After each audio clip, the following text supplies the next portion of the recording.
Panginoon, Ikaw ang naghahari sa aming mga buhay. Ikaw ang naghahari sa ibabaw ng lahat ng iyong mga nilikha. Hallelujah. Bagamat ang diablo ay nagkaroon ng pagkakataong mag-rule sa buhay ng mga makasalanan, subalit Ikaw pa rin ang nasa ibabaw ng lahat, Panginoon. Hallelujah. At sa umagang ito, nais ka naming luwalhatiin sa iyong kadakilaan, sa iyong mga gawa sa aming buhay. At walang labi sa araw na ito, Diyos, na magpipigil ng papuri para sa iyo, Diyos. Walang puso, Diyos, na hindi maghahayag ng iyong kadakilaan sapagkat ikaw nga'y karapat-dapat na itaas. Hallelujah. Salamat sa iyong gabay sa buhay ng bawat isa. Salamat sa ipinahintulot mong mga suliranin at mga kahirapan, O Diyos, ay ito'y naglalapit lalo sa amin sa iyo, Diyos. At sa umagang ito, dala namin ang mga papuri at pagsamba para sa iyong pangalan. Ikaw rin naman ay magbuhos ng pagpapala sa pamagitan ng iyong mga salita. Panginoon, aming binubuksan namin mga puso upang Ika'y patuloy na magturo at magpatibay sa pananampalataya ng iyong mga anak. Sapagkat nalalaman namin ang panahon ay malapit na, ang iyong pagbabalik, O Diyos, ay napakalapit na at nais naming maging handa sa araw na iyon. Luwalhatiin ka, Panginoon, sa iyong kapurihan at kadakilaan sa pangalan ng Panginoong Jesucristo. Amen and amen. Praise the Lord. Minsan pa ating palapakan ng Panginoon. Glory to God. Hallelujah. Tayo po'y makakaupo, mga kapatid. Praise the Lord. Salamat sa Diyos na nagbigay muli sa atin ng magandang panahon. Mainit sa side dito sa aking kaliwa. Kailangan natin siguro magdagdag ng electric fan. Siguro sana mapansin natin mga diakono na kailangan natin magdagdag ng electric fan. At kung meron kayong extra, mag-donate na lang kayo para hindi na tayo gumastos. At gusto kong bumati ng magandang umaga sa ating mga panauhin. God bless you. At sa bahay ni Brother Glenn na nagbukas para sa Bible study, palain naman ng Panginoon ang inyong sangbahayan. Gusto ko lang i-remind ulit, mga kapatid, hindi po bawal mag-take ng picture sa loob ng gawain. Ang hindi lang kasi maganda ay yung oras ng pagsamba ay nagbibideo tayo. At naniniwala ko na hindi yun nakalulugod sa Panginoon. At ang conviction na yun ay lalong pinagtibay nung nakaraan dahil nakapanood ako ng isang video ng isang matandang praise worship leader, si Ron Kenoli. Matanda na siya at nung siya umaawit ay siguro napansin niya, ang dami nagbibideo habang maawit siya. Pinatigil niya yung gawain o yung awitan at sabi niya, hindi ito ang dapat natin gawin sa oras ng pagsamba. We should be worshiping God. Amen. Huwag natin masyadong isipin yung social media muna. Hayaan na muna natin yung social media. Social media will take care of itself. But we are here to worship the Lord. Amen. Sibigay natin ang pagsamba sa Kanya.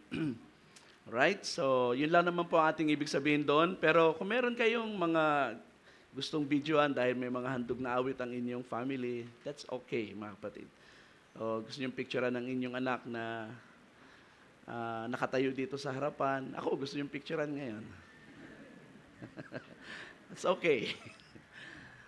Wag lang yun sa mga oras na sumasamba tayo, oras ng pangangaral,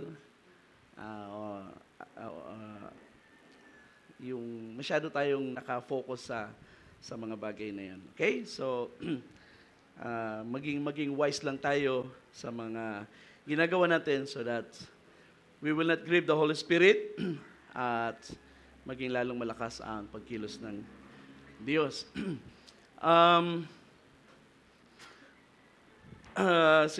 Meron isang bagay na para bang mabalik-balik sa aking pag-iisip. At ito ay may kinalaman sa evolution ng pagsamba. Actually, meron na akong title, The Evolution of Worship. Pero hindi yun ang ipapangaral ko ngayon.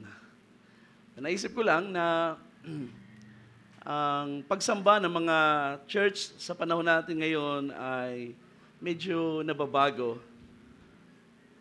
Ng mga Kristiyano actually. Kadalasan ang pagsamba ng mga Kristiyano ay naka-reserve na lamang pag-araw ng linggo.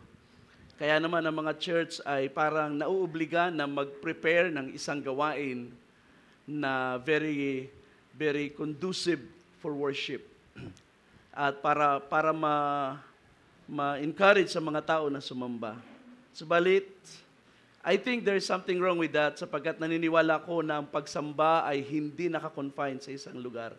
Sabi ni Jesus, dumarating ang panahon at ngayon na nga na hindi nyo na kailangan sumamba sa lugar na ito. He was talking about the temple, sa bundok, doon sa panahon na sa Balon, o sa Jerusalem man, sabi niya, sapagkat ang Diyos ay Espiritu.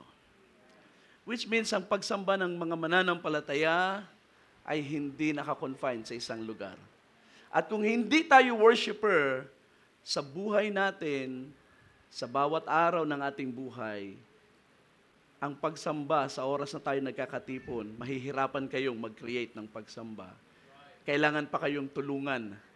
Kailangan pang i-induce ang worship. Kailangan pa mag-produce ng magandang melody, magandang ambience. Minsan may sounds and lights pa nga, di ba?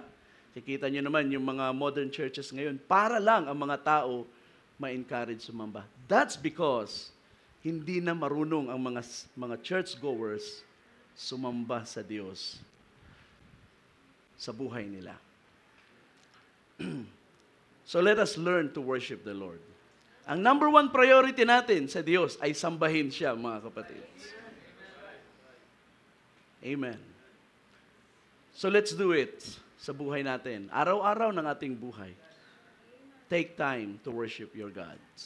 Then, pag-araw ng linggo, hindi natin kailangan ng maraming mga pakulo para lamang maging masarap ang papupuri sa Panginoon. Dahil wala pa kayo dito sa gawain, umaapaw na ang inyong mga puso sa pagsamba sa Diyos. Then, it becomes natural. Praise God. Alright, so sa umagang ito ay nais kong magsimula ng isang series muli.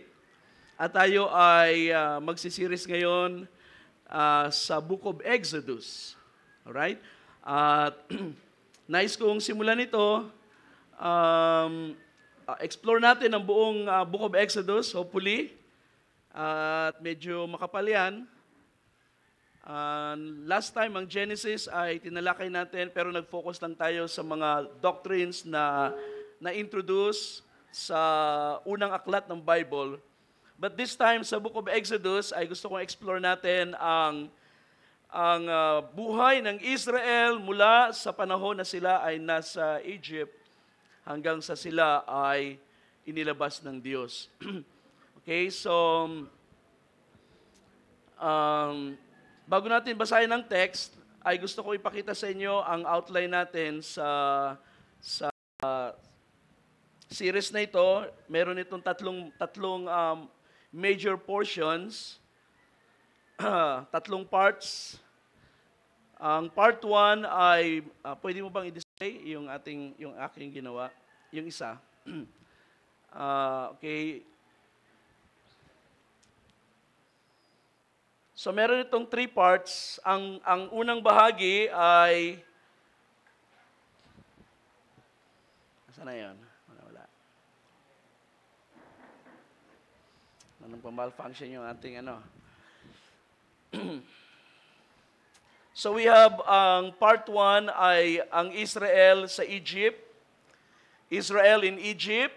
Part 2 ay Israel in the wilderness. And then part 3, Israel at Mount Sinai.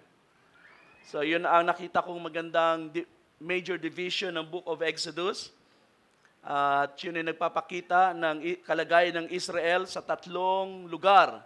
Sa loob ng Egypt, sa paglalakbay, at least ang initial part ng kanilang paglalakbay, and then ang pagharap nila sa Diyos sa bundok ng Sinai. And then, ang unang bahagi, ang part 1 ay medyo marami. Yun lang. So, yung part 1 ay hahatiin natin, i-breakdown natin into many portions pa. At ang unang-una na nga rito ay ang kalagayan ng Israel bago o sa pasimula ng Exodus Sa chapter 1 kasi dito natin makikita ang Israel sa panahon ng kanilang affliction. And then, chapter 2 and chapter 3 ay hanggang 4 yata yan ay ang pagtawag ng Diyos kay Moses. Pagtawag ng Diyos kay Moses. Meron pa, pakibigay mo isa. Yan. Ang Exodus chapter 2 ay ang kapanganakan ni Moses, mga unang taon ng kanyang buhay. Of course, alam natin na siya ay tumakas pa sa Diyos. And then ang part A, part 1A, part 1B, part 1C yan. And then ang part 1C ay ang pagtawag ng Diyos kay Moses, chapter 3 and chapter 4. Part 1D ay showdown. Ito yung pasimula ng paghaharap ni Moses at ni Pharaoh. And then ang panglima dyan ay ang mga salot, ang 10 plagues. And then finally ay ang kanilang paglabas sa panahon ng unang Passover. So that is the first part na ating tatalakayin. Hopefully, bago matapos ang 2023 ay madaanan natin ang unang bahagi na yan. And then, ang part 2 ng Exodus ay sa next year na natin siguro tatalakayin. Alright? So, ang ganitong paraan ng pag-aaral ng Biblia ay nakikita kong isang magandang approach, mga kapatid, dahil gusto natin na maging knowledgeable tayo sa Scripture. Ang nais natin ay mga mananampalataya na marunong o sabihin natin familiar sa lahat ng accounts ng Biblia. Kaya nga ang ating mga kabataan sa kanilang Bible classes ay binibigyan natin sila ng lessons para ma-study nila ang Bible book by book. Of course, hindi yun very detailed dahil medyo bata pa naman ang kanilang kaisipan. But it is important na sila ay maging knowledgeable sa Biblia na hawak nila. Di ba? Naalala ko lang sa panahon ni Jesus, even sa panahon natin ngayon, ang mga Hudyo, by the age of 12 years old, especially mga kalalakihan na anak, they are already very familiar with the Torah. Especially. At ang Torah na tinutukoy ay ang first 5 books ng Bible. Genesis, Exodus, Leviticus, Numbers, and, tama ba? Deuteronomy. Yun. The first 5 books. At na-memorize nila ito. Ito ay kanilang isinasaulo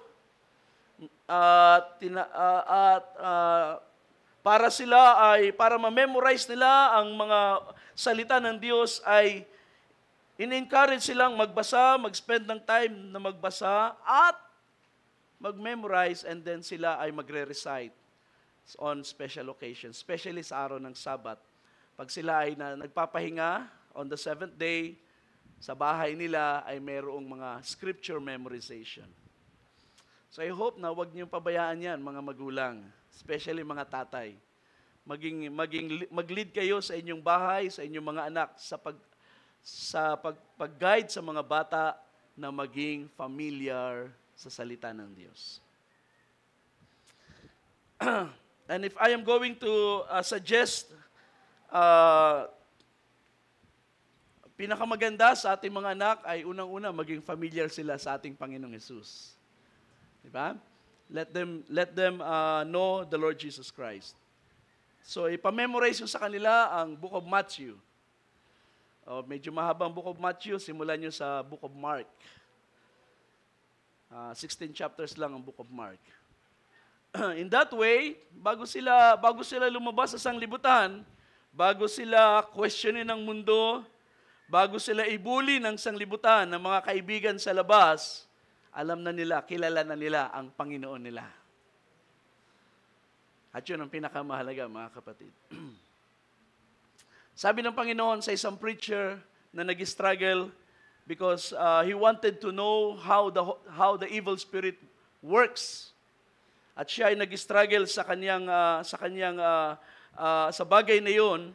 At ang Espiritu ng Panginoon ay nangusap sa kanya, ang sabi ng Panginoon sa kanya, kapag kilala mo na ako, hindi ka na mahihirapang makilala ang kaaway. Kaya pag kilala natin ang Panginoon, madali nang ma-identify yung false anointed one sa ating panahon. So let's get to know the Lord. All right. So let's go to the book of Exodus. Ating basahin ngayon ang ating teksto sa chapter 1.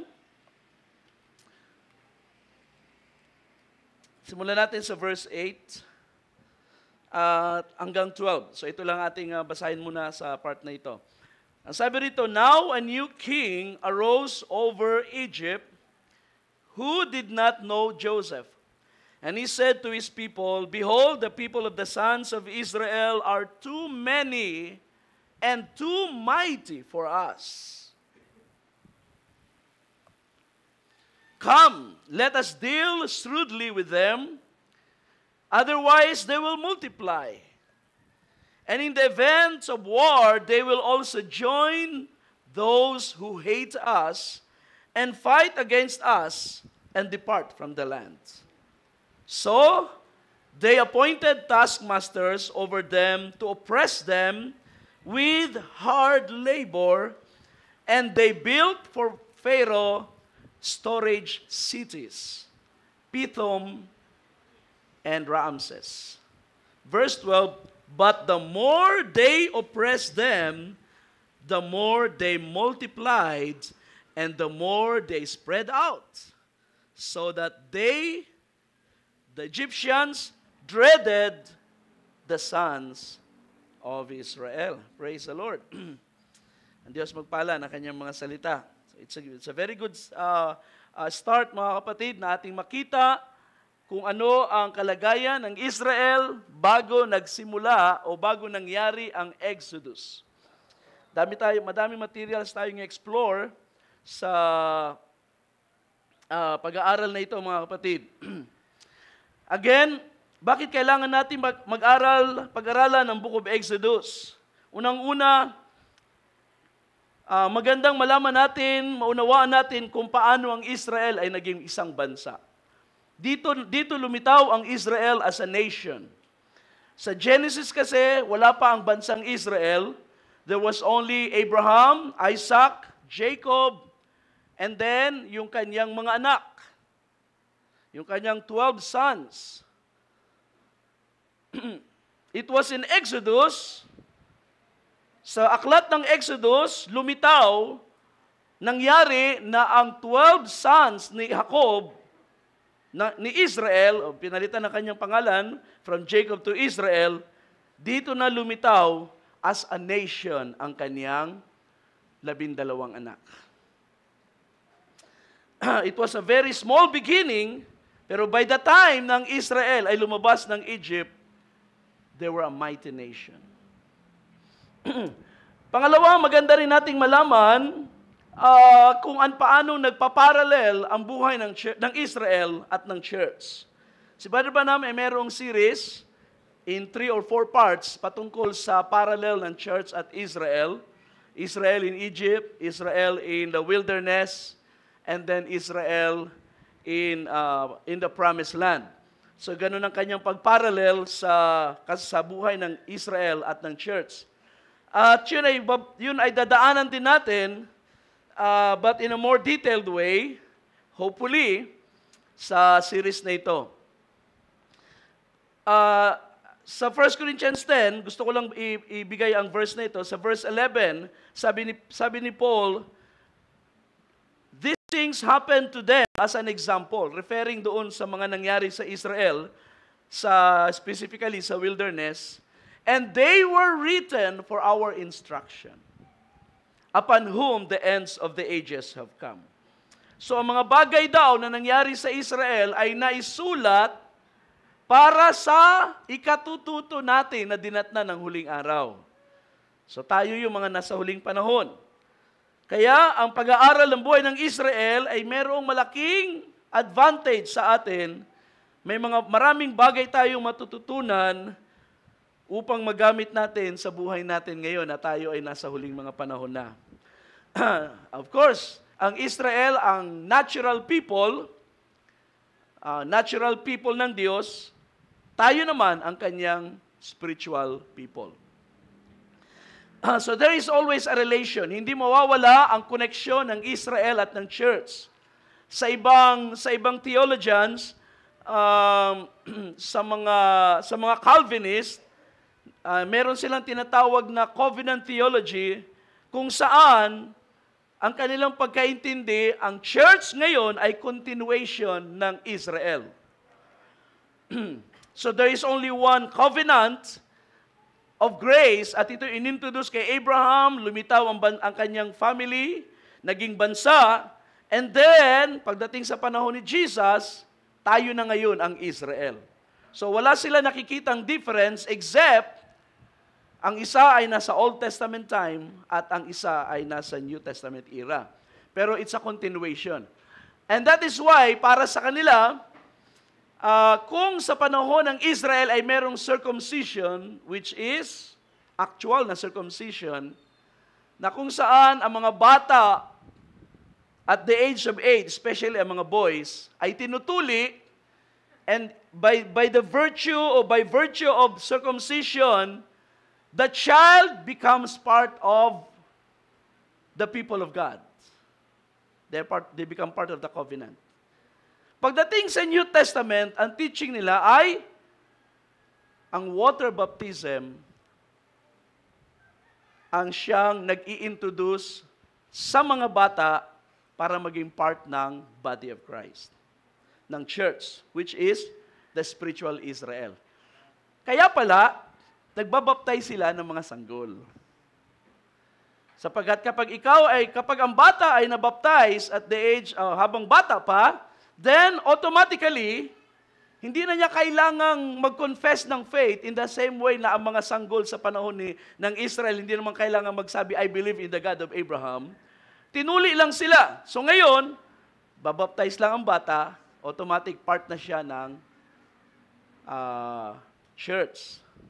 So that is how they understand it. Okay? Sinasabi ko lang sa inyo, hindi para sabihin na yan ang ating teaching. Gusto ko maging aware lang kayo sa concept ng ibang mga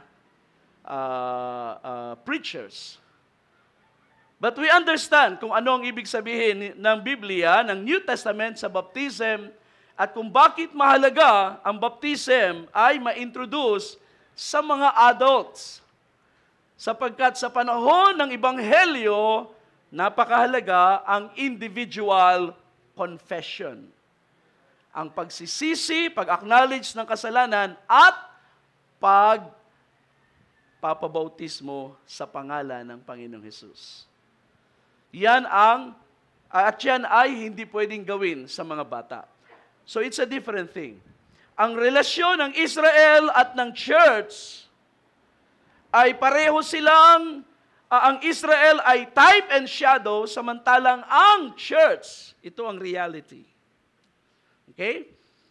Ang Israel as a nation ay ginamit ng Diyos para mag-produce ng Christ, ng Messiah. Subalit, ang kalagayan ng church as a spiritual people, ito ang talagang design at plano ng Diyos para sa lahat ng kanyang mga tao.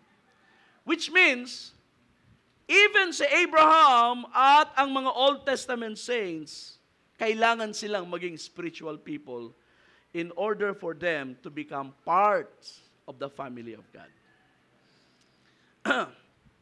Sa ibang panahon, explore natin ang bagay na yan. Gusto ko lang ipakita sa inyo ang koneksyon ng church sa Israel sa ganoong bagay. And that's why we need to study the book of Exodus. The first thing na gusto ko makita natin ay, gusto ko ma-discover natin ay bakit ang Israel ay nasa Egypt. Bakit nga bang Israel ay nasa Egypt?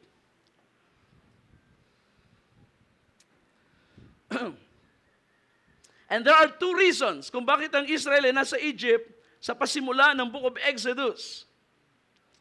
Pero unang-una, ang pagparoon ng Israel ang paglitaw ng Israel sa Egypt ay hindi aksidente. Alright? At hindi ito bunga, hindi ito resulta ng mga unexpected situations o or mga incidents na para bang napunta lang sila doon dahil sa hindi maiwasan na mga sitwasyon.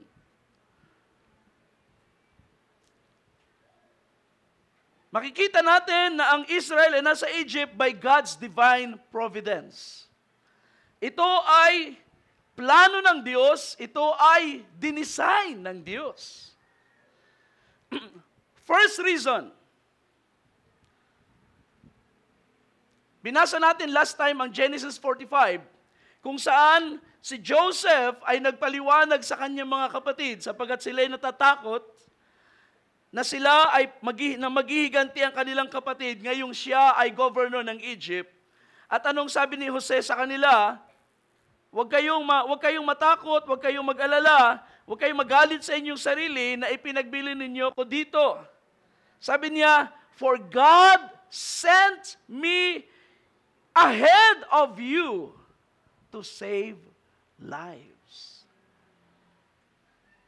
So, ang nangyari pala kay Jose, sa panahon na yon ay hindi lang basta ginusto ng kanyang mga kapatid, kundi divine providence para ma-save ang family ni Jacob.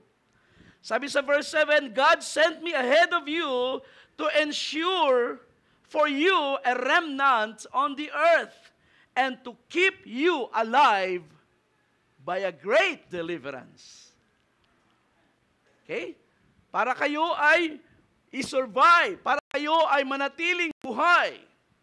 So ito ang divine providence, the preservation and administration of creation para mangyari, ma-fulfill ang purpose ng Diyos.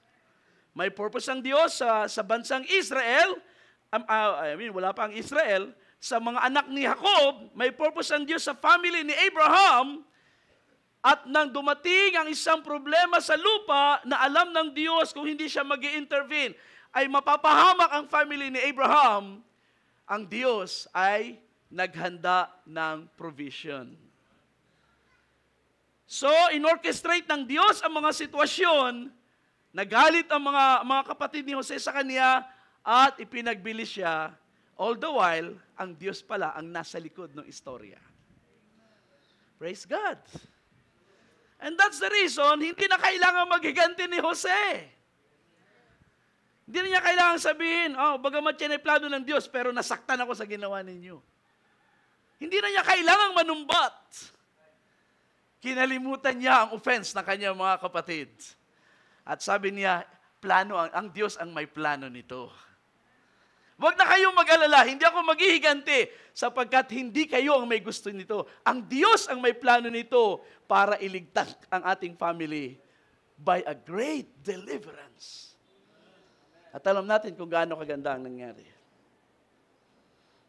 The second reason, mga kapatid, at hindi natin ito mababasa literally sa Scripture, pero kapag naintindihan natin ang istorya at especially mula sa Genesis at ang pagpasok sa Book of Exodus, may isang bagay tayong madidiscover na isa pang dahilan kung bakit ang Israel ay nasa Egypt. Ang Diyos ang nagdala sa kanila sa Egypt upang in-nurture ang isang bansa. Para in-nurture, para alagaan, para palakihin ng Diyos ang family ni Abraham into a mighty nation. You see, this will not happen in the land of Canaan. This cannot happen in the land of Canaan. In fact, pwede nating sabihin din na maging yung famine, yung 7 years na kasaganaan at yung 7 years na famine sa panahon ni Jose, ay providence din ng Diyos upang ang family ni Abraham ay ampunin ng isang bansang makapangyarihan. At ang bansang makapangyarihan during that time na pinakamalapit sa Canaan ay isa lang, and that is the Egyptian Empire. The ancient Egypt. So it is God's plan na in-nurture ang family ni Abraham at gagamitin ng Diyos ang isang makapangyarihang imperyo, ang Ehipto, upang doon maalagaan ang family at doon ito maging isang mighty nation. See, it was God's idea.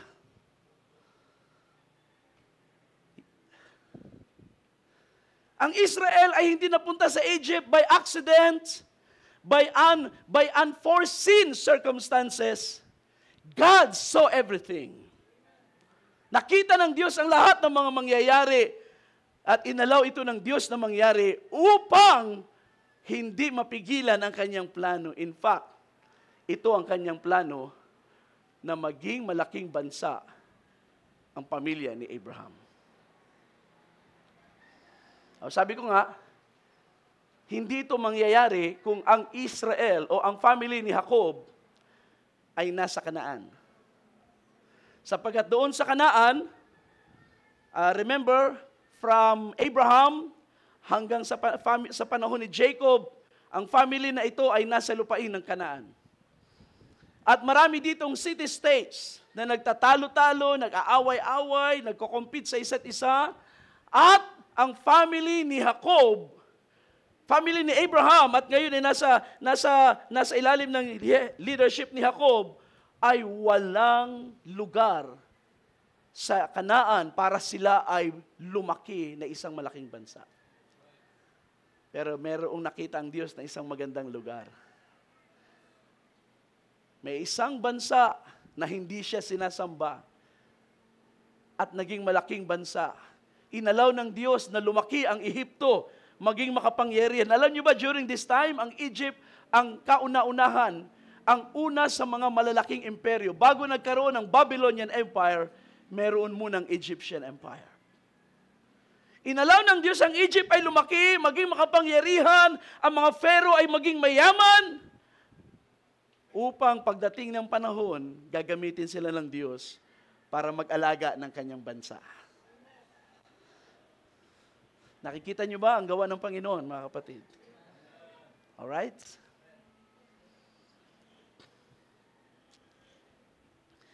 Kung kaya't, of course, ang Egypt ay hindi aware sa plano ng Diyos. At nang ang Israel, ang family ni Jacob ay nasa Ehipto na, alam natin, doon sa dulong bahagi ng Genesis, ang Israel ay inilagay sa pinakamagandang lugar. Alam niyo ba yon? It's the land of Goshen. Imagine, inilagay sila ng Diyos sa pinakamatabang lugar sa lupain ng Ehipto. Ang paligid nila ay puro disyerto, pero ang Goshen ay isang napakagandang lugar para magtanim at magpalaki ng pamilya. Kung hindi si Jose, governor of Egypt, there is no way na ang pamilya ni Jacob ay mapunta sa ganito kagandang lugar. So God orchestrated the situation. By the time na nawala si Jose, settled ang family ni Jacob. Namatay si Jacob, namatay si Jose, at ang huling namatay sa mga anak ni Jacob, as far as I know, I think si Levi ang huli sa mga anak ni Jacob na namatay sa Egypt. By the time na namatay ang mga patriarchs, ang mga anak nila ay settled, comfortable, maganda ang buhay, maayos, hindi sila slaves, sila ay mayroong lupain upang sila ay dumami mag-anak na mag-anak. Pero isang araw dumating, lumitaw ang isang Faraon na hindi nakilala si Jose. So doon na nagsimula ang kanilang kalbaryo. Now, basahin natin ang unang bahagi ng Exodus bago tayo pumunta sa verse 8. Sabi ng verse 1, dito makikita natin ang pasimula ng pagdami nila. Now these are the names of the sons of Israel who came to Egypt with Jacob. They came, each one with his households. So ang sons of Israel, mga anak ni Israel, that is 12 sons, dala nila ang kanilang sangbahayan. Reuben, Simeon, Levi, Judah, Issachar, Zebulun, Benjamin, That's 7. Dan, Naphtali, Gad, and Asher. And all the people, that's 11, di ba? Si Jose ay nasa loob na. And all the people who descended from Jacob were 70 people, but Joseph was already in Egypt. So dito sa verse 5, ay ibinigay ang bilang kung ilan sila sa family ni Jacob. By the time na sila ay pumasok ng Egypt, 70 individuals. Sa account sa Acts 7:14 ay 75. Sa ibang account ay 75 sapagkat ibinibilang dito sa 75 yung mga yung mga apo ni Jose sa dalawa niyang anak na lalaki, si Ephraim at si Manasseh, di ba? Excuse. So 75. Pero ang binibilang dito naman sa Exodus sa ating teksto ay 70. Ito yung mga pumasok ng Egypt, which includes Joseph na nasa loob na ng Egypt. So 70. Alright? 70 na mga tao. Nung sila ay pumasok ng Egypt, there were only 70. Maaaring ganito lang karami. Dito mismo, ang bilang. And by the time na sila lumabas ng Egypt, they numbered millions. Millions. From 70 to millions.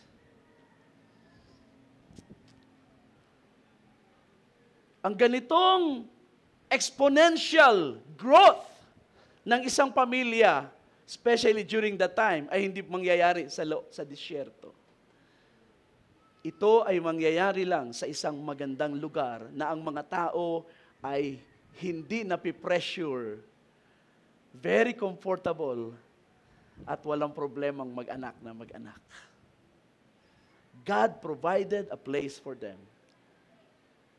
At ang naging caretaker ng Israel ay ang Egypto. Meron akong illustration at gusto ko ipakita sa inyo ang chart na binigay ko one time nung time ako nangaral sa Jabez. Babalikan natin ito later on. Gusto ko lang ipakita sa inyo kung paanong ang 430 years, sapagkat ito yung prophecy na ipinakita, I think sa Exodus chapter 12, mababasa niyo yun, verse 40 and 41, ang bilang doon ng sojourning ng Israel sa Canaan at sa Ehipto ay 430 years. Sa Genesis 15, verse 13, ang number na binigay ng Diyos kay Abraham ay 400. So ang ibang mga theologians ay pinapakita nila na naka-round off lang ang 400. So yung 400 at 430 years ay pareho. Pero later on ay explain ko sa inyo na iba ang 400 at 430 years talaga. So babalikan natin yan sa mga darating na Sundays. Subalit gusto ko lang maging aware kayo na ang 430 years ay hindi ito lahat na consume sa Egypt. Okay? Hindi ito lahat na consume sa Egypt. Sa mga pelikula na ating napapanood, especially yung Ten Commandments way back, no ako'y binata pa, ay pinoportray na ang Israel ay 430 years na alipin. Now you see, unang-una, that is wrong, ang unang-unang mali doon ay ito. Nang pumasok ang Israel sa Egypt, hindi sila agad nagsimula as slaves. Alright? Sila ay visitors na binigyan ng permanent residency. Sila inalagaan, hindi sila slaves. So doon pa lang ay mali na ang concept na yon. Pangalawa, ang 430 years ay hindi mo bibilangin sa pagpasok ni Jacob, itong Exodus na binabasa natin, sa pagpasok ng 70 family ni Jacob, Hindi dito dapat yan. Itong pasimula ng 430 years ay sa panahon pa ni Abraham.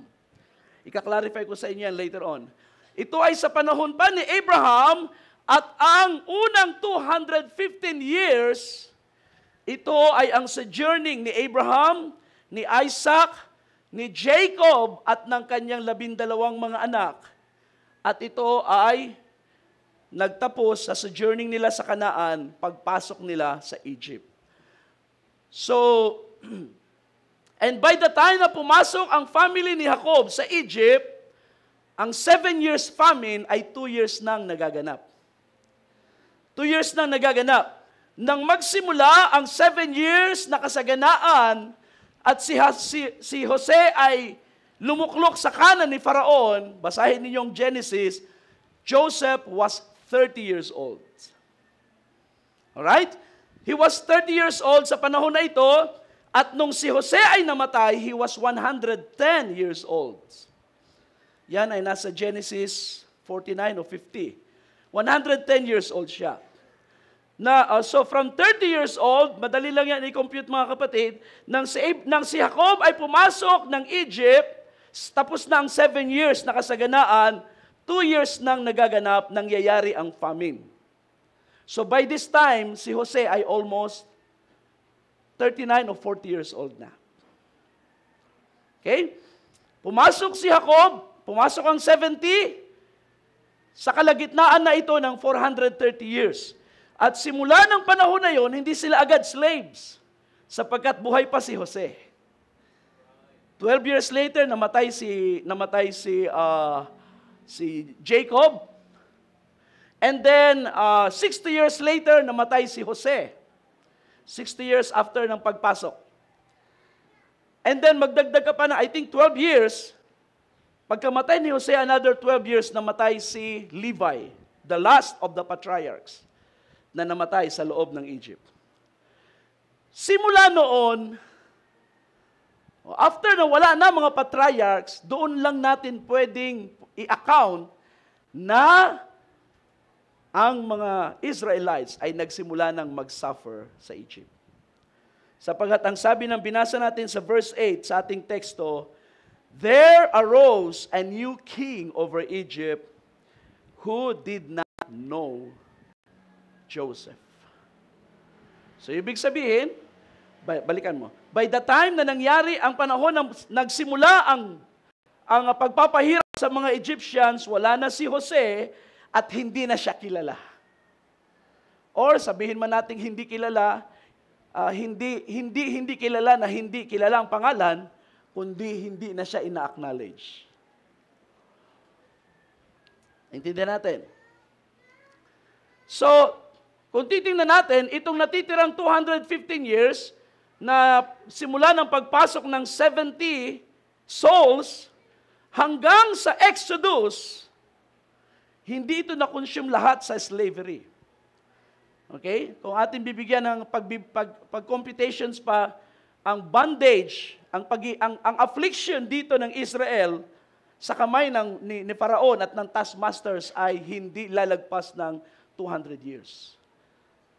Probably 150 or 160 years lamang. Maximum. Dinagdag ko lang ang buhay ni Moses, sapagkat 80 years old si Moses nang sila'y lumabas ng Egypt. So, si Moses ay nabuhay, ipinanganak sa kalagitnaan ng affliction. 80 years bago ang Exodus, ay ipinanganak si Moses. So, ongoing ng affliction during this time, ang pagpapahirap sa kanila, at naandito na sa panahon na ito, yung hari na hindi kilala si Jose. So that is why ang ating paksa ngayon is about the affliction of Israel.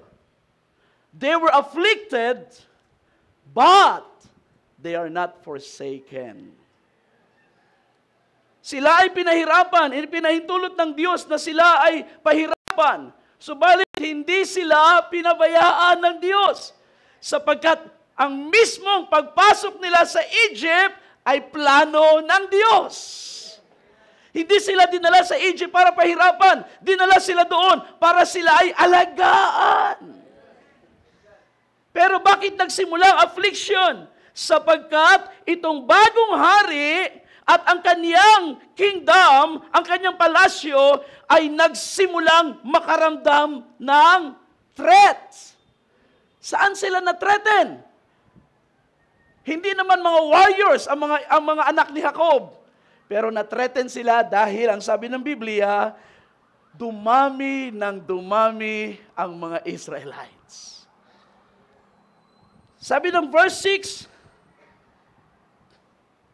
tuloy ko lang ang chapter 1, sabi ng verse 6, and Joseph died and all his brothers and all the generation, but the sons of Israel were fruitful and increased greatly and multiplied and became exceedingly mighty, so that the land was filled with them. The land was filled with them.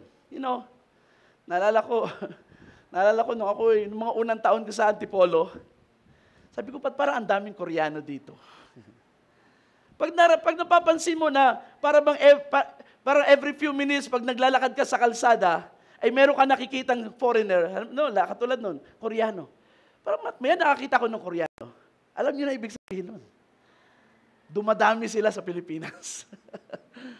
Napapansin mo na eh. Lagi mo na nakakasalubong. Imagine mo sa panahon na ito, nagmumultiply ang mga Israelites. Paano hindi sila magmumultiply? Napakaganda ng lugar na pinaglagyan sa kanila.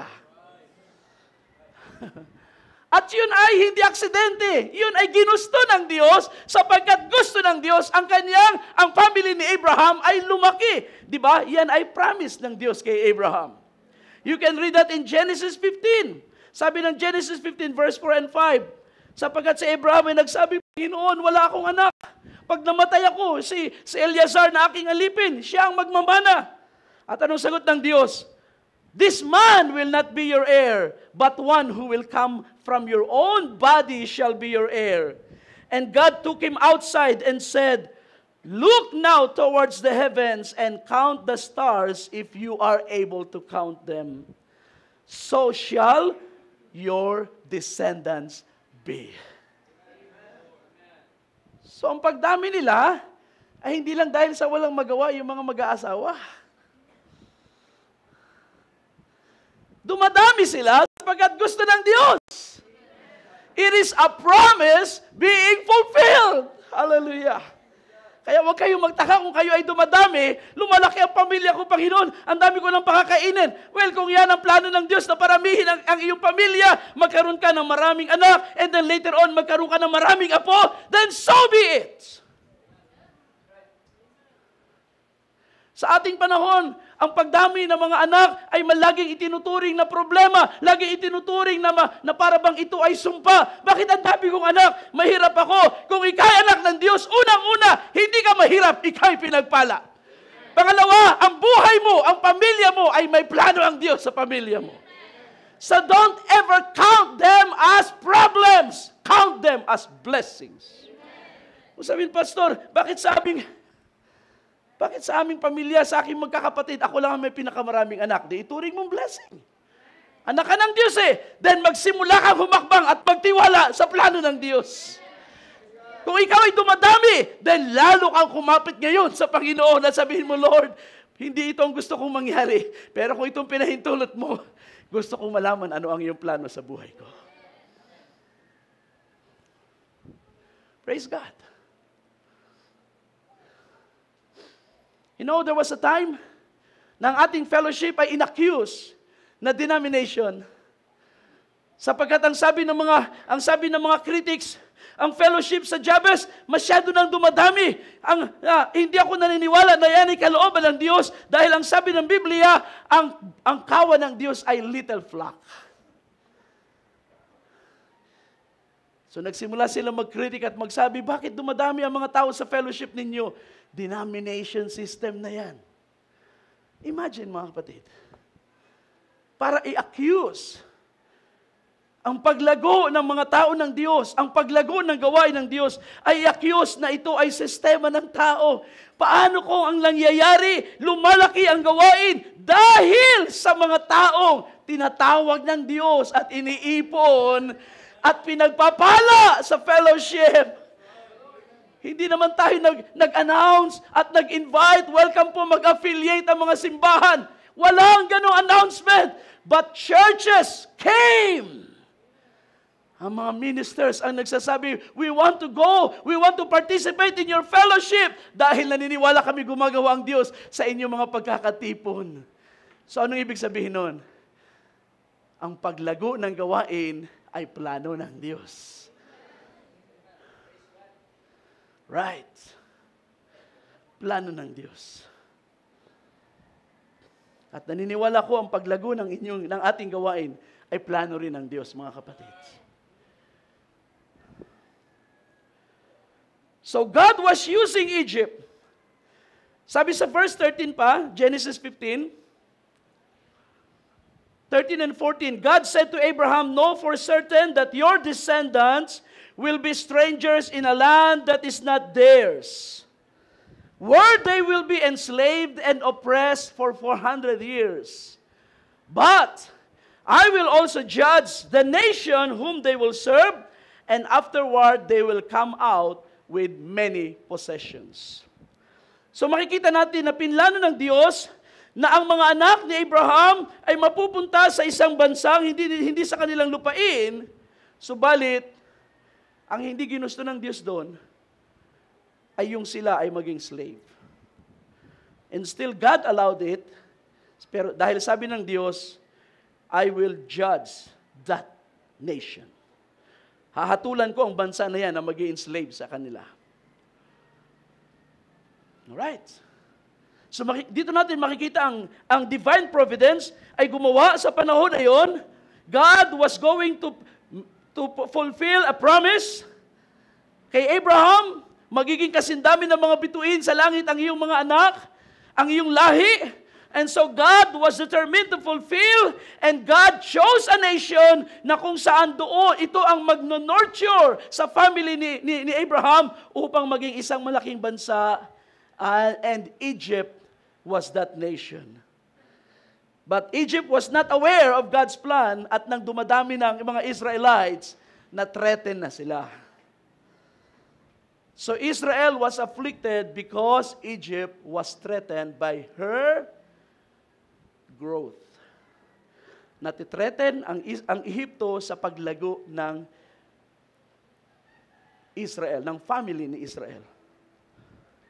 Hindi pa sila tinatawag na nation, kundi people. Nation, of course, people is nation. I'm sorry.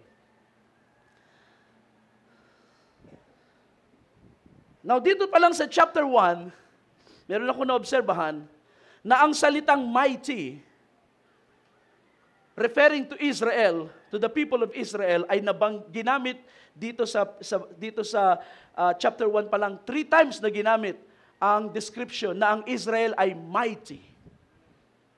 And then, ang salitang multiplied or multiply ay ginamit 4 times. Mula dito sa verse 7 hanggang sa dulo ng chapter 1, ay paulit-ulit na ginamit ang dalawang words na ito, description about God's people. So diyan natin makikita na ang Israel sa pasimula ng aklat is a blessed people, a people na kung saan ang salita ng Diyos ay tinutupad niya ngayon sa kanila as promised. But of course, hindi masaya ang host country. Siyempre, ikaw ba naman ang host country, pagkatapos yung pinatuloy mong strangers, ay magiging mas masagana pa sila kaysa sa iyo. Pero kapag ikaw ay bayan ng Diyos, hindi yan mapipigilan. Right? Si Abraham pa lang panahon pa lang ni Abraham, nagkakagulo na ang kanilang mga servants, nagtatalo-talo na, nag-aagawan na sa tubig ang mga servants ni Abraham at servants ni Lot. Kaya sabi ni Abraham, maghiwalay tayo, Lot. Hindi tayo pwede mag-away, magkapatid tayo. Sabi niya, hindi tayo dapat nagtatalo. And then, sa Abraham ay patuloy na sumasagana. Walang makapigil sa pagsagana ni Abraham sapagkat kailangan siyang isustain ng Diyos. May plano ang Diyos kay Abraham. Pagdating sa panahon ni Isaac, you can read that.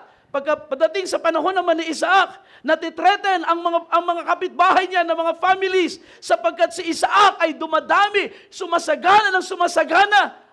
At nag-alala sila na baka awayin na sila ni Isaac. So nagkaroon sila ng mga covenants na hindi tayo mag-aaway sa Isaac. Tayo ay magkakaibigan. At si Isaac, of course, wala namang plano makipag-away. But you see, kapag ang bayan ng Diyos ay sumasagana, natitreten ang dyablo sa pagginhawa ng mga anak ng Diyos. Imagine nyo, kapag kayo ay maginhawang mag-church, sino ang talo? Ang dyablo. Di ba? Pag hindi nyo problema ang pagkain, kapag hindi nyo problema ang pag-church, marami kayong panahon manalangin, marami kayong panahon umawit, marami kayong panahon mag-fellowship. Sino ang talo? Ang dyablo. Kaya ayaw ng dyablo na gumiginhawa ang mga anak ng Diyos. Pero ito naman ang totoo, hindi niya mapipigilan yan. Amen! Tinan mo ang pamilya ni Brother Raul. Ngayon, may mga dinadrive-drive na si Brother Raul. Nung si Brother Raul nagsimulang pumunta ng Antipolo, nag-iisa lang. Pero siya ay determinadong lumakad sa kalooban ng Diyos. Determinadong dalhin ang pamilya sa paglilingkod sa Panginoon. Yung isa ay naging 2, naging 5, naging 10.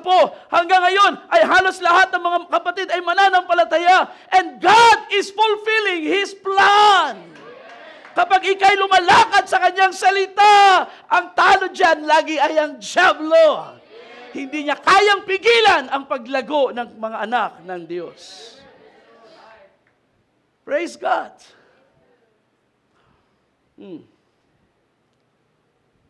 So, natreten ang paraon. Kaya anong ginawa nila? Ang sabi na ngayon, babutahan na natin ang verse 9.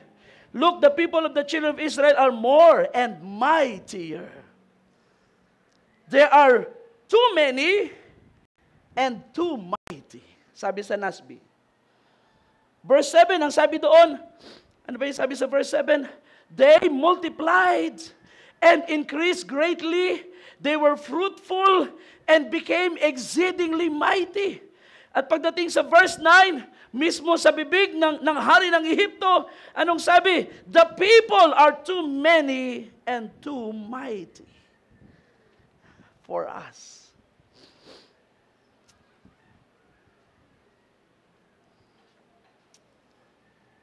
Balikan ko lang si Jacob. Nung si Jacob pumunta sa pamilya niya sa Syria kay Laban, si Jacob ay nag-iisa. Walang kakampi. At nung siya ay nagkagusto sa kanyang pinsan at gusto niyang asawahin, wala siyang dowry, wala siyang pwedeng irigalo, kapalit na mapangasawa si Raquel na kanyang mahal. At anong ginawa ng kanyang biyanan? Paglingkuran mo ko ng 7 taon. Bandage agad. At hindi pa nasiyahan si Laban, dinaya siya at the end of 7 years. Ang ibinigay ay si Leah, yung hindi niya mahal. Pero ang sabi ni Laban, kung mahal mo talaga si Raquel, pwede mo naman di siya kasawahin na ngayon, pero kailangan muling maglingkod sa akin another 7 years. So, ibinigay si Raquel, so naging 2 kanyang asawa, pero meron pa siyang 7 taong kailangang bunuin para makalaya sa kapangyarihan ng kanyang biyanan. 14 years. And after that, hindi mapigilan ang kanyang pagginhawa. Siya'y lumalago, siya'y sumasagana. Nagsiselos na si Laban, nagsiselos na ang mga bayaw ni Jacob. Dahil mas marami ang kanyang mga ang kanyang mga kawan kaysa doon sa kanyang biyanan. At inaccuse siya na nagnanakaw, nandadaya.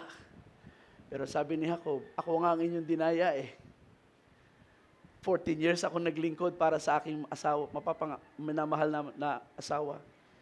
And then, inabot siya ng 20 years sa piling ng kanyang biyanan. Pero mga kapatid, dahil ang Diyos ay may tipan kay Jacob, hindi kayang pigilan ni Laban ang paglago niya. Sa panahon ng affliction ni Jacob, doon ipinanganak ang kanyang 12 anak. Sa panahon na siya ay nandun kay Laban sa kanyang biyenan, doon lumitaw si Juda, si Ruben, si Simeon, si Gad, si Dan, Zabulon, Asher, at sino pa, si 11 mga anak niya. Hanggang kay Jose. Ang hindi lang ipinanganak sa lugar ni Laban ay ang bunso na, si Benjamin. Pero anong makikita nating pattern? Ang mga tao ng Diyos, kahit saan mo ilagay, kapag sila ay nananatili sa salita ng Diyos, kahit anong sitwasyon sa buhay, pinagiginhawa ng Diyos. Kung yan man ay Kanaan, kung yan man ay sa Syria, at ngayon ang family ni Jacob ay nasa Egypt, kahit saan mo ilagay, sila'y gumiginhawa. Bakit? Hindi dahil magaling, hindi dahil maraming abilidad, kundi may Diyos na mayroong salita na handang tumupad sa kanyang salita. Blessed be the name of the Lord. Kaya, kaano man ang kalagayan mo sa buhay, dumami ang iyong anak, kumonti ang iyong anak, mawalan ka ng pamilya, mawalan ka ng kaibigan, kung ikaw ay tao ng Diyos, hindi kayang hadlangan ng dyablo ang pagginhawa mo. Anumang sitwasyon ng buhay, you will prosper. Glory to God.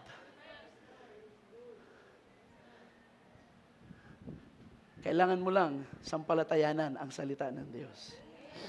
Panghawakan. Sabi sa verse 10, "Come, let us deal shrewdly with them." So ito na ngayon ang sabi ng hari ng Egypt. "Otherwise, they will multiply." O ito na naman ang salitang multiply. Madami na nga sila. Pag hindi pa tayo gumawa ng hakbang, dadami pa silang lalo. "And in the event of war," yan na, threat na, "they will also join those who hate us and fight against us and depart from the land." So, anong kanilang naging resolution? They appointed taskmasters over them to oppress them with hard labor. At ginawas, dito ngayon nagsimulang sila gawing slaves. Alipinin natin sila. Gawin natin mga construction worker. Gawin natin mga builders. Sige, magtrabaho sila ng magtrabaho. Free service, free labors. Dito na nagsimula ngayon, mag-demand ang Egypt, matagal na kayo nakatira ng libre sa aming lupain. Magsimula kayo magbayad.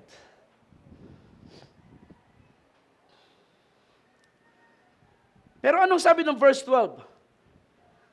"But the more they oppressed them, the more they multiplied.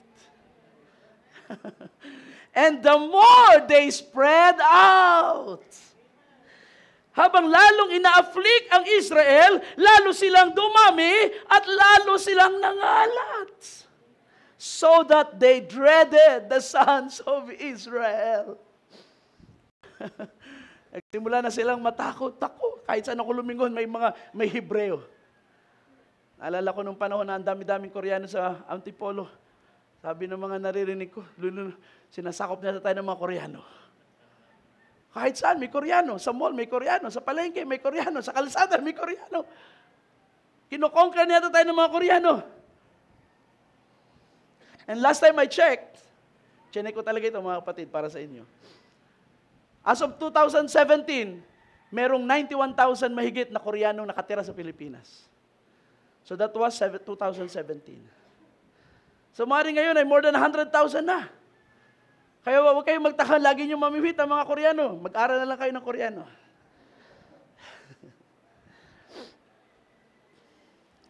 Pero marami naman Pilipino sa ibang bansa, hindi naman sila natitreaten. Kasi tayo, inaalipin tayo sa ibang bansa. Ang mga Koreano, maginhawa sa Pilipinas. No offense sa mga Koreans, ha? Mga nakakarinig ngayon. I'm just giving an example. So ang bayan ng Israel dumadami.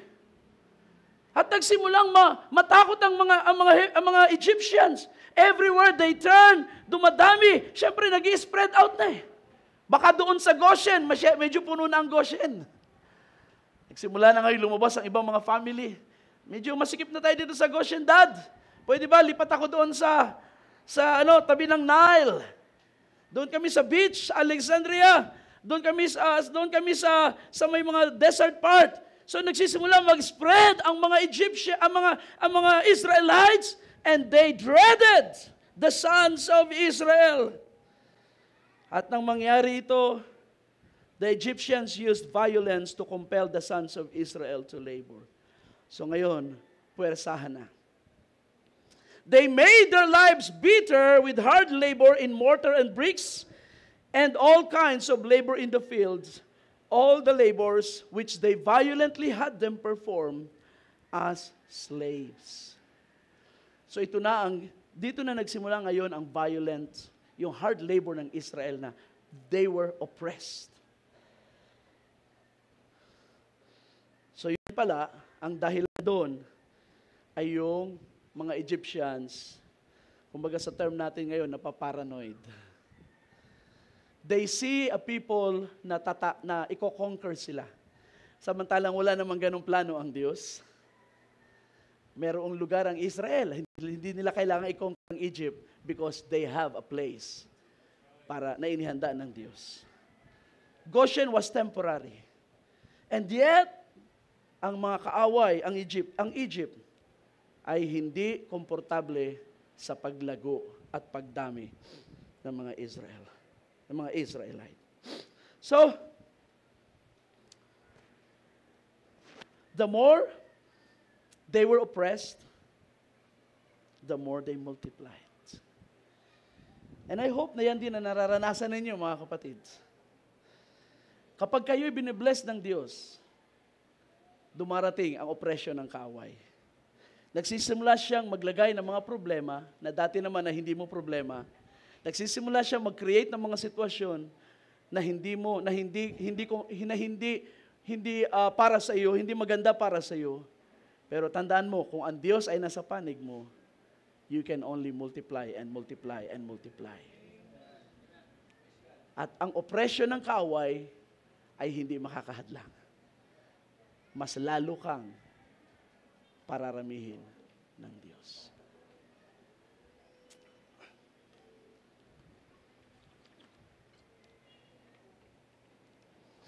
So, ituloy ko lang ang istorya para mamaya ay i-drive ko ang main point ko. So, ano nangyari? Verse 15 na, Then the king of Egypt spoke to the Hebrew midwives. So, pangatlong hakbang na nila. Una, ginawa silang laborers. Pangatlo, pinahirapan sila.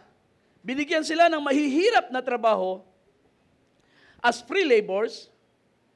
And then pangatlo ngayon, nag-resort na ang hari ng Egypt sa pagpatay. Sabi rito, verse 15, The king of Egypt spoke to the Hebrew midwives, and one of whom was named Sifra, and the other was named Pua. And he said, When you are helping the Hebrew women to give birth and see them upon the birth stool, if it is a son, then you shall put him to death. Kung lalaki daw ay papatayin. But if it is a daughter, then she shall live. But the midwives feared God and did not do as the king of Egypt had commanded, but let the boys live. Sa part na ito, makikita natin na bago naranasan ng Egypt na patayin ang kanyang mga panganay, it was the Egyptians who first tried to murder the sons of Israel. Intindihan natin? So, Minsan kasi parang pag nag-jump lang tayo doon sa istorya na pinatay ng Diyos ang lahat ng mga panganay sa Ehipto at hindi natin makita ang background. Pag tayo medyo intellectual sa panahon natin, pwede nating agad i-conclude na napaka-cruel naman ng Diyos. Bakit niya gagawin yun? Patayin ang mga panganay. Ano naman ang kinalaman ng mga panganay na yun sa iringan ni Moses at ni Paraon? Pero ito ay may background. Okay? May background. Remember, doon sa Genesis 15, ay inalaw ng Diyos na ang Israel ay pumasok sa lupain na ito ng Egypt, pero hindi ang Diyos ang nagsabi sa Egyptians, pahirapan niyo ang aking mga anak. It was their idea na i-oppress ang mga Israelites because they were threatened. Kaya ang sabi ng Diyos, I will judge that nation. I will judge that nation.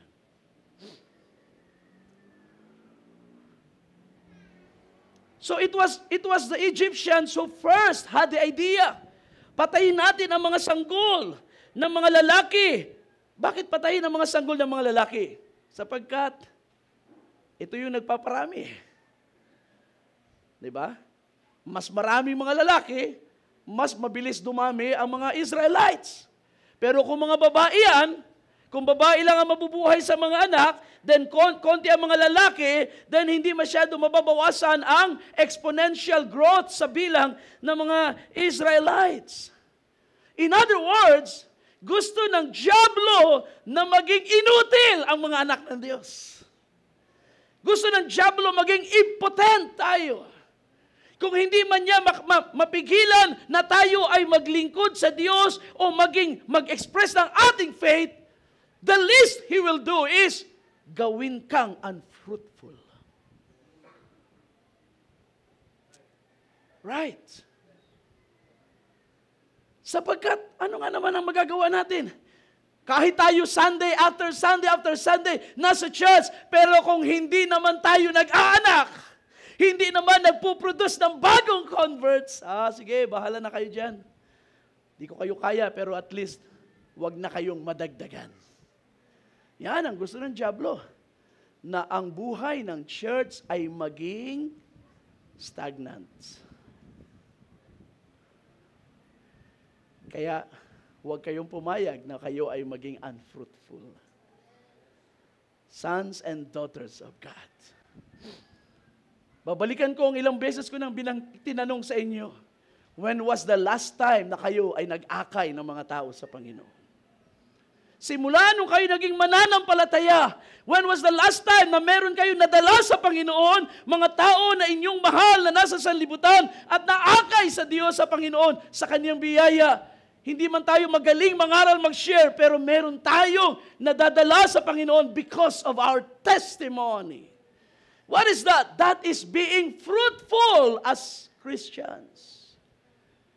Kaya I tell you mga kapatid, katulad ng lagi kong sinasabi noon pa, ang mga simbahan sa ating panahon, kung dumadami man ang mga tao sa loob ng church, yun ay dahil sa mga anak lang na lumalaki sa loob ng gawain. Pero mahirap makita na ang mga individual Christians ay fruitful sa soul winning sa labas. Because hindi natin nakita na ito ay trabaho natin, akala natin trabaho lang ng pastor ang mag-akay ng mga tao. But it is our job. Kung gagamitin ko ang analogy ni Brother Branham, ang trabaho ng pastor, ng shepherd, ay magpakain ng tupa. Pero para dumami ang kawan, kailangan ang tupa ay manganak. At kung kayo ay pinapakain ng tama, then dapat kayong manganak. Kapag ang kawan ay hindi napapakain ng tama, then ang kawan ay posibleng hindi mag-anak. But there are other reasons kung bakit ang mga Kristiyano, kahit pinapakain ng tama, ay hindi nagiging productive. Sapagkat minsan maganda ang pagkain hinahain, pero hindi natin ninanamnam ng mabuti ang mga salita ng Diyos. Para mga anak na mapili, kahit gaano kasarap ang ihain ng magulang, pinipili lang ang gustong kainin. Minsan maganda ang mga pagtuturo na binibigay ng salita ng Diyos sa isang kawan, Pero ang kongregasyon, mapili sa mga salita. Kapag ang mga salita ni pastor ay pag-encourage sa akin, yan ang gusto ko. Pero pag ang salita ni pastor ay nagbibigay na ng instruction kung anong dapat kong gawin, saka na yan. Saka na yan. You see? Diyan tayo nagiging mapili. Pero anong trabaho ng fivefold ministry? Sabi ni Paul sa Ephesians chapter 4, for the equipping of the saints for the work of the ministry. Anong trabaho ng mga pastor? I-equip ang mga banal sa paglilingkod. Ibig sabihin, bigyan sila ng salita, turuan sila, palakasin sila, palusugin sila, upang ang mga banal ay maging handa sa gawaing paglilingkod. That is the idea.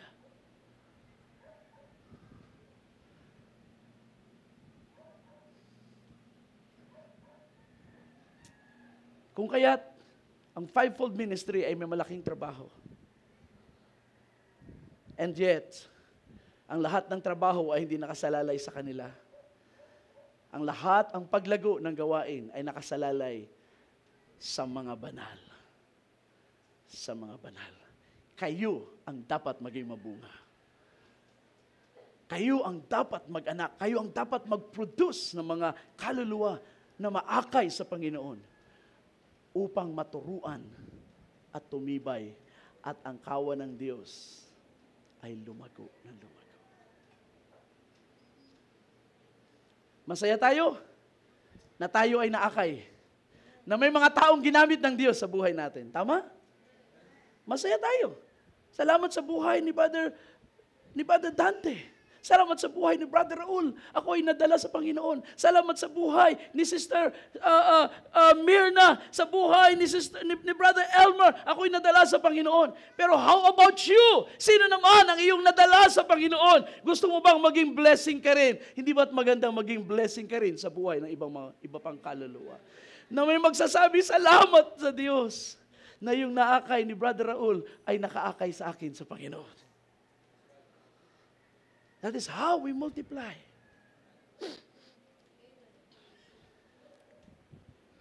I am telling you mga kapatid,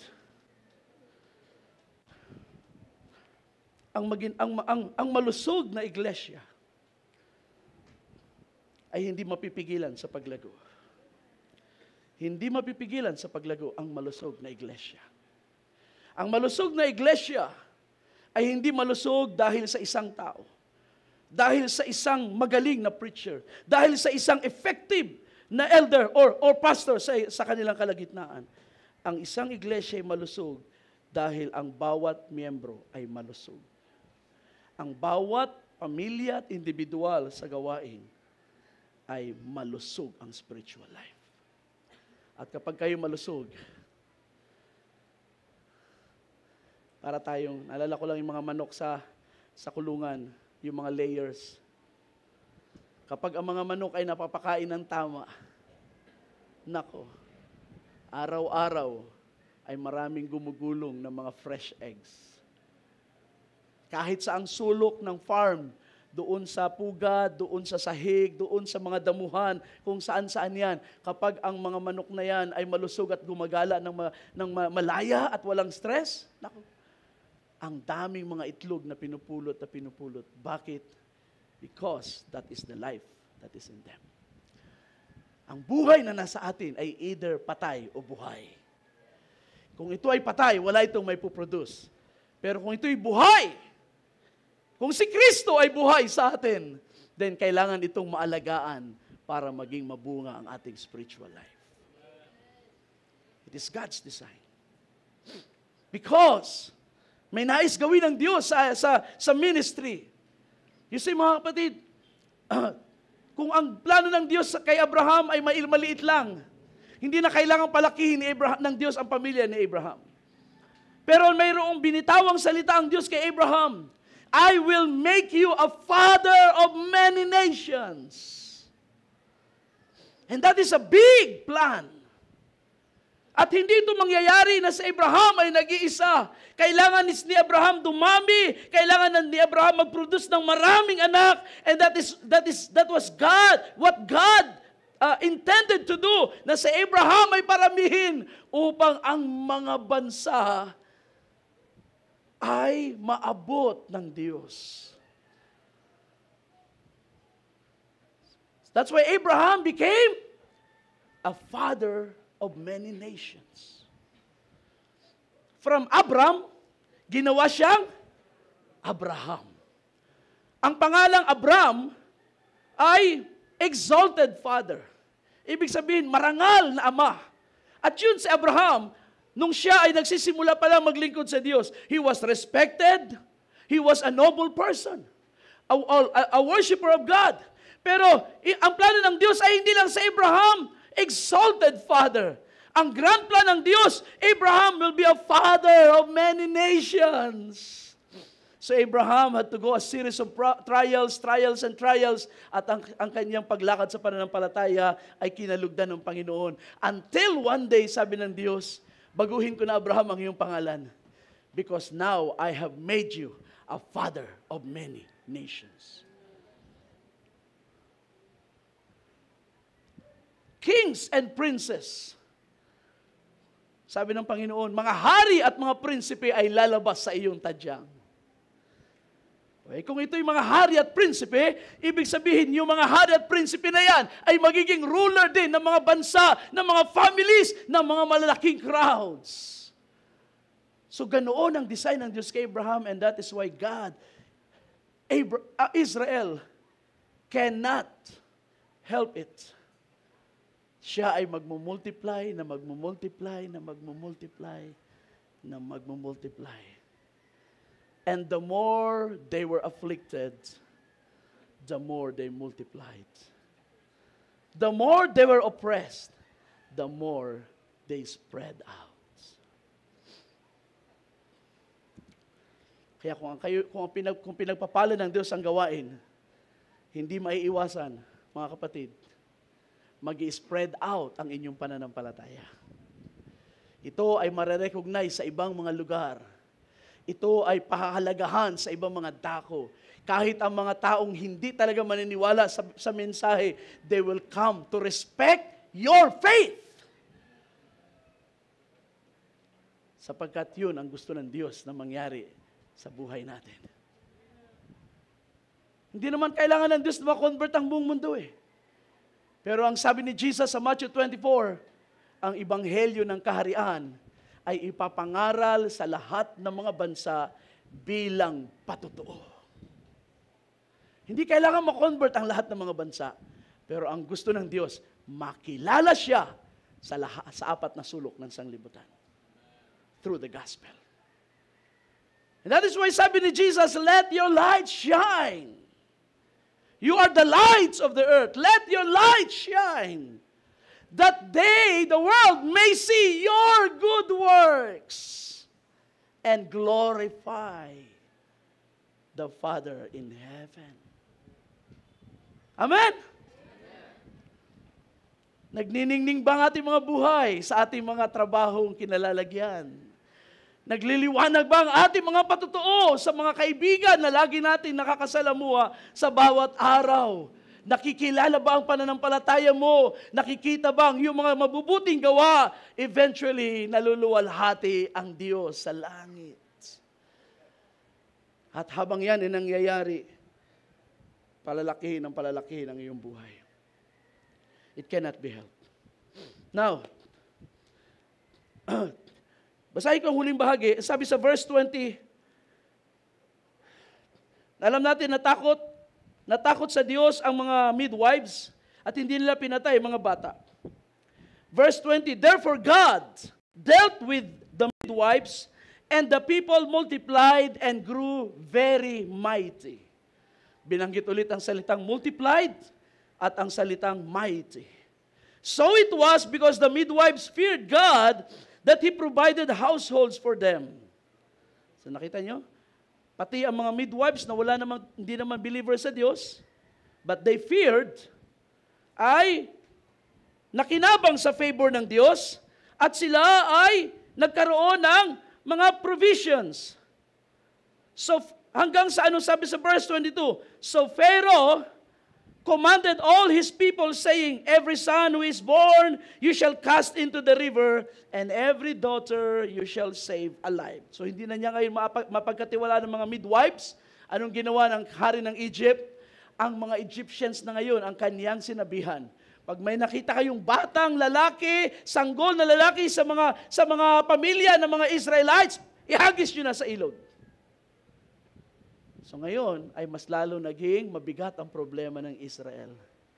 Yung mga kapitbahay nilang Egyptians ay pwede nang pumatay sa kanilang mga anak. Oh my. But you see, they were afflicted, but they were not forsaken.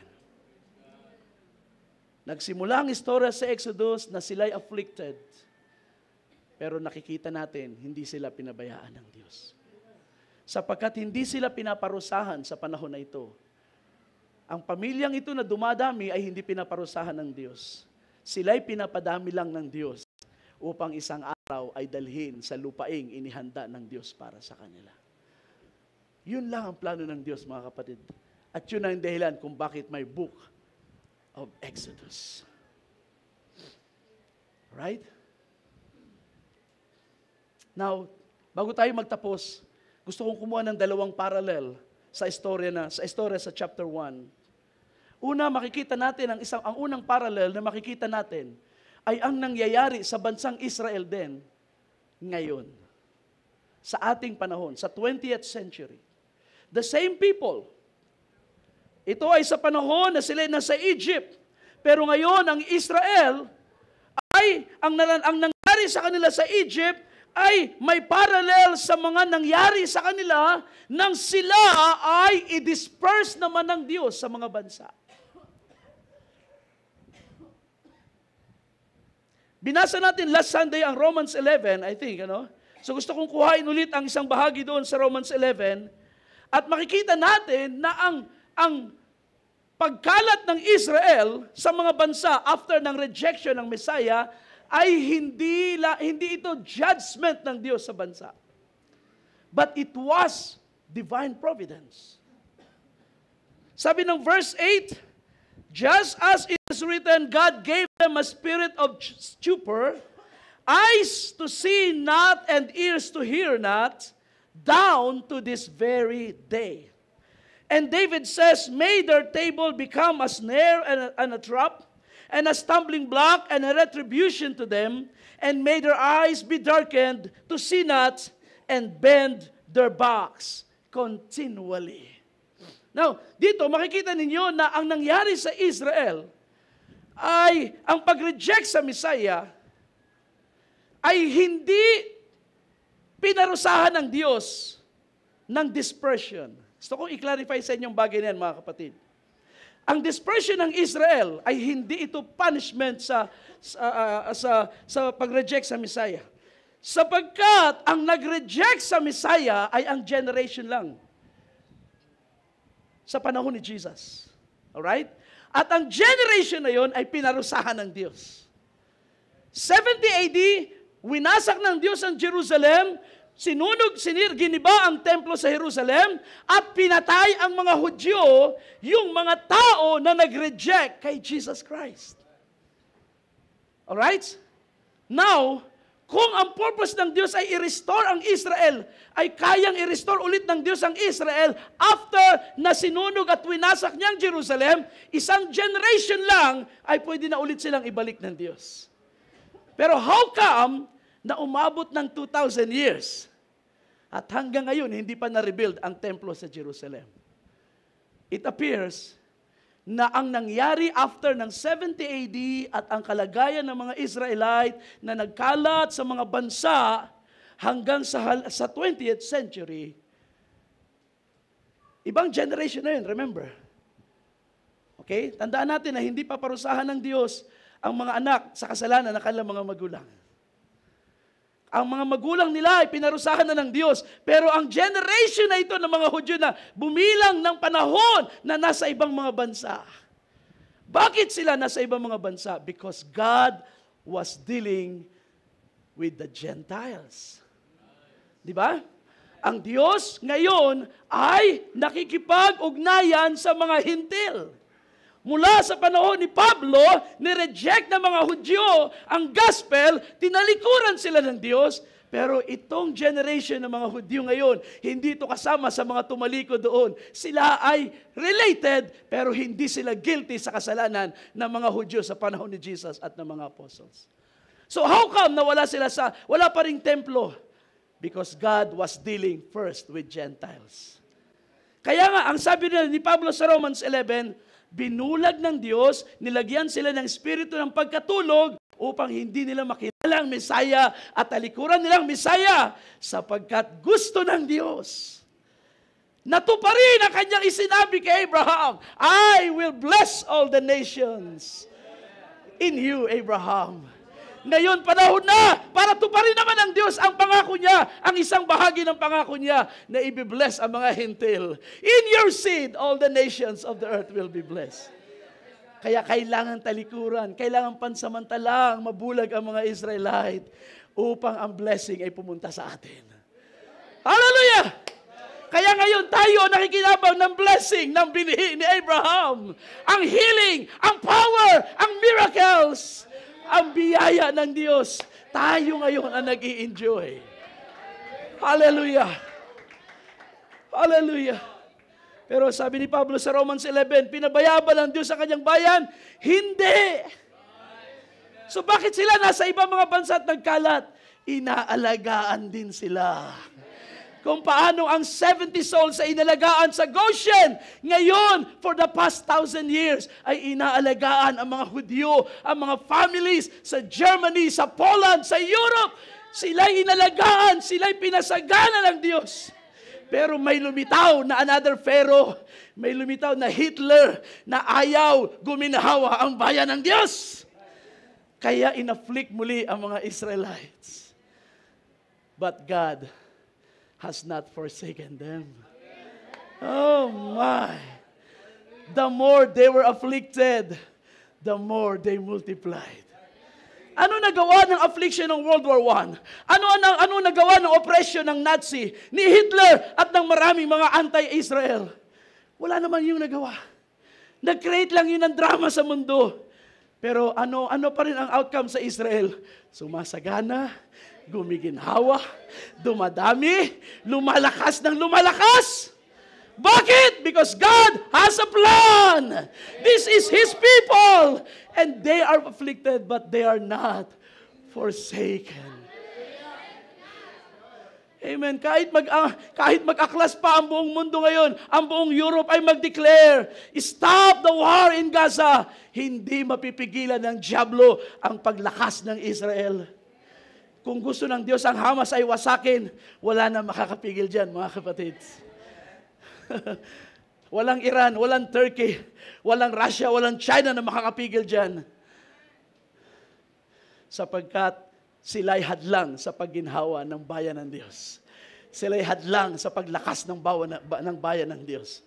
Ang tandaan nyo ito, after ng war na ito, pag nag-settle down na ang mga alikabok at nagsimula ng magbilang ng body counts at sabihin, masyadong oppressing ang ginawa ng Israel after the war, mas malakas pa rin ang Israel.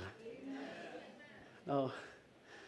Ganyan ang destiny ng mga anak ng Diyos. Glory to God. Nakikita niyo ba ang buhay ninyo sa istorya na ito ng Israel? Sapagat ang pangalawang parallel dyan ay ang buhay ng church ni Jesus Christ sa huling panahon. Oh my. I'm closing. Gusto kong basahin ang Isaiah 49. I like this part. This part, dinagdag ko lang ito kanina.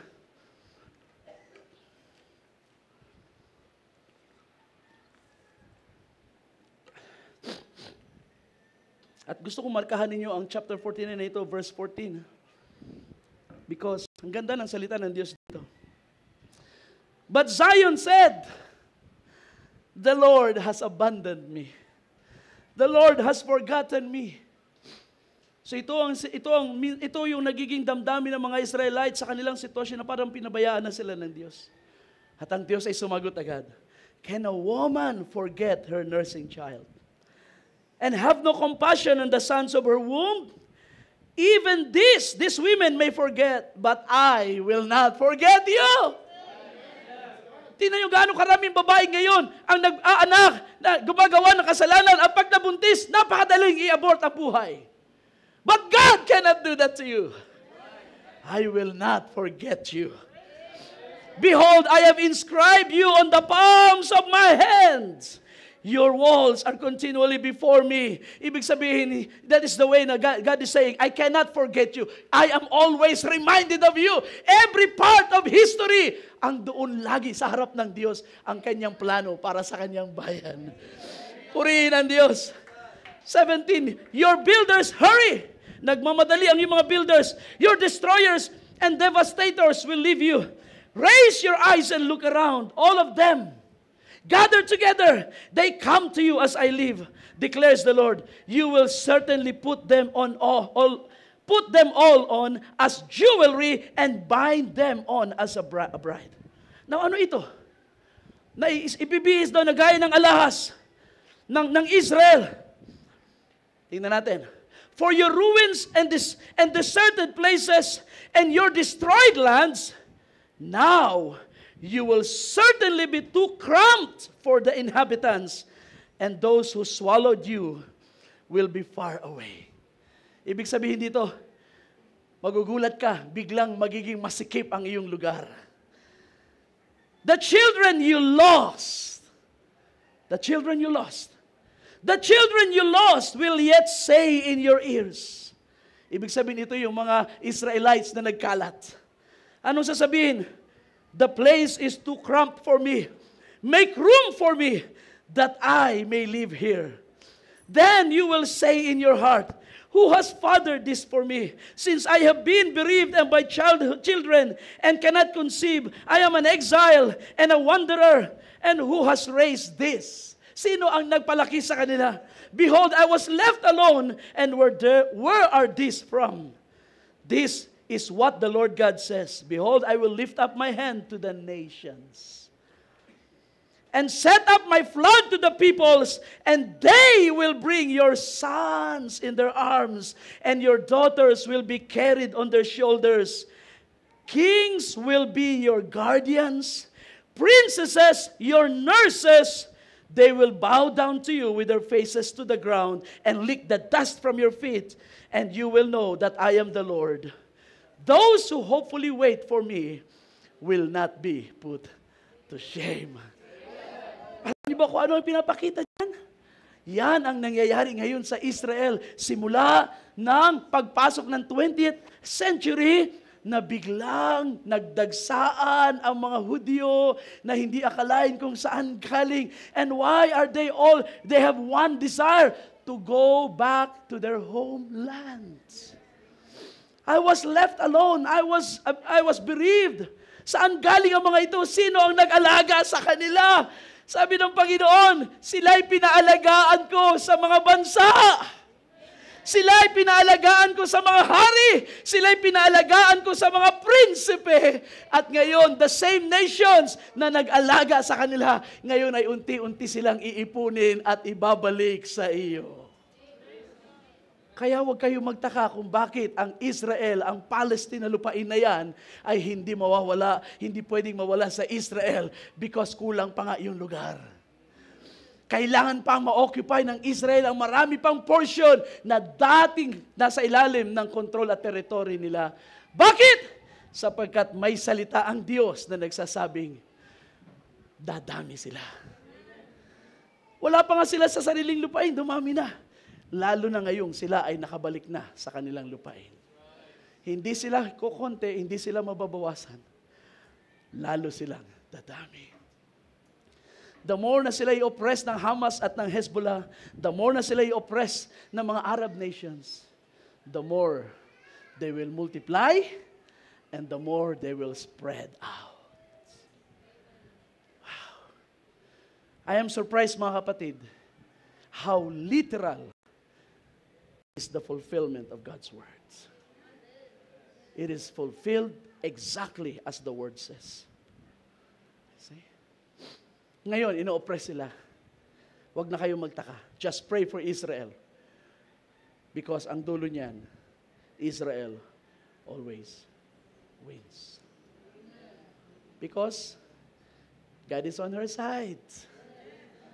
Ngayon, tanungin natin, ang Diyos ba'y nasa panig natin, mga kapatid? Amen. Kahit wala na tayo kakampi, basta ang Diyos ang ating kakampi. Amen. Kaya tayong bantayan ng Diyos. God is proving Himself faithful and true. One more time. Amen? Kaya, ang gawain ay walang ibang patutunguhan, mga kapatid, kundi lumago ng lumago. It is God's design para sa atin. Kaya ang ating fellowship na darating, maraming hindi magpa-participate because 2 days lang. But I'm surprised kung gaano karami pa rin ang gustong dumalo. Imagine, kahapon lang, nabalitaan ko na ulit kay Brother Cholo na ang church niya sa Pangasinan, kay Pastor Robert, 90 plus na sila na gustong na nag-commit na a-attend. Nag-start sa 40. Naging 80, naging 90. Who knows kung sino pa ang madadagdag. Sana naman tayo madagdagan din. Sana naman tayo ay mas ma-excite din. Yung mga malalayo nga ay na-excite sa fellowship. Dapat tayo na nag-host ng fellowship ay mas lalong magalak sa gagawin ng Panginoon sa ating kalagitnaan.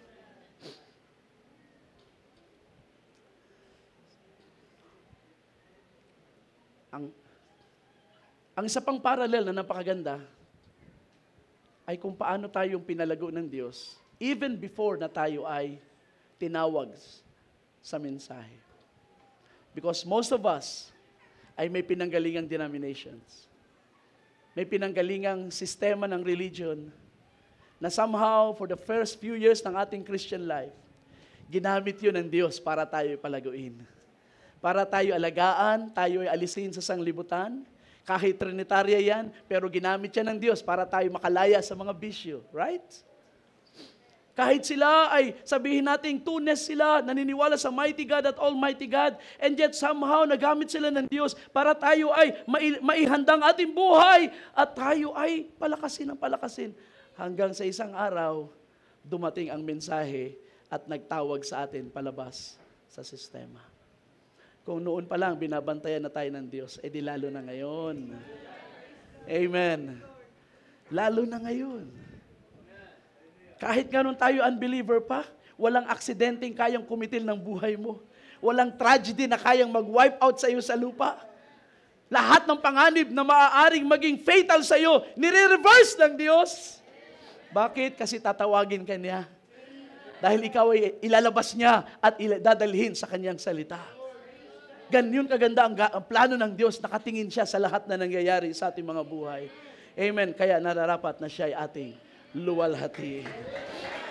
Blessed be the name of the Lord. Hallelujah! We may be afflicted, but we are not forsaken. God has not forsaken His people. Glory to God. Praise God. Tumay tayong lahat, mga kapatid. Hallelujah. Excuse me. Oh, thank you, Lord, for your goodness.